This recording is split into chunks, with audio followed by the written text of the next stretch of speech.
Lagpas 13 oras na mula nang yanigin ng magnitude 7.8 na lindol ang Mindanao.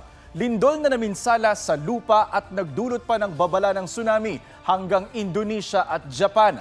Umakyat na po sa 35 ang nasawi ayon sa Office of Civil Defense. 31 sa Soxargen, 4 naman sa Davao Region. Kaliwat kanan ng mga wasak na estruktura at nagambala pa nito ang unang araw ng pasukan. Ang mga tagpo ng pagyanig sa report ni Maki Pulido. Kasagsagan ng rush hour kaninang pasado alas 7:30 ng umaga, umuga ang lupa at namayani ang takot sa General Santos City.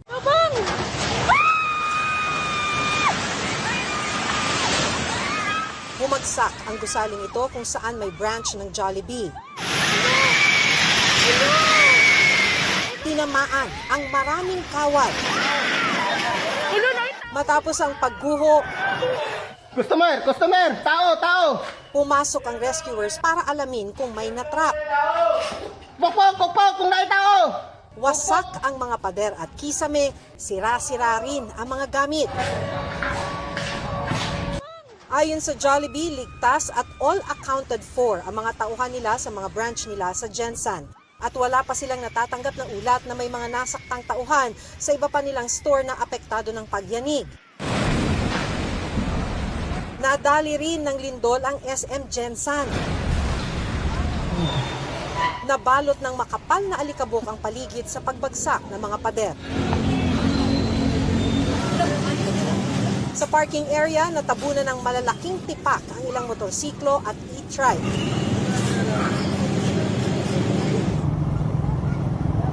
Tila nabalatan naman ang KCC Mall of Gensan. Hindi rin nakaligtas ang gusaling ito ng Notre Dame of the Jangas University at isang branch ng McDonald's. Nawasak ang ilang motorsiklong nabagsakan ng tipak-tipak ng konkretong pader at kisame.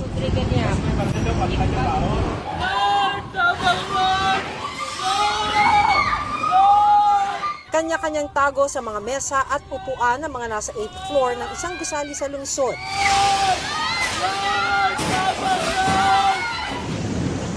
Kasama sa mga napinsala ang 2 palapag sa supermarket na ito sa Barangay Kalumpang.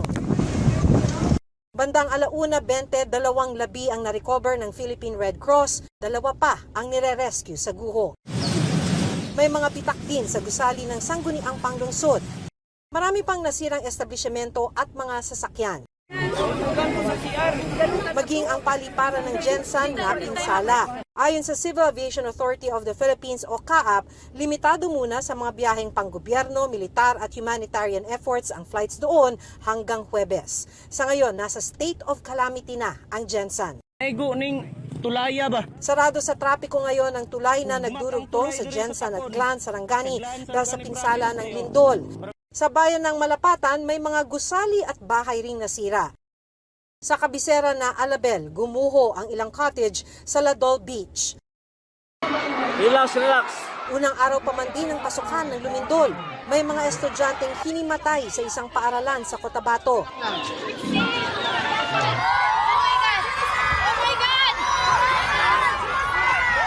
Gayon din sa Little Baguio Elementary School sa Surala, South Cotabato.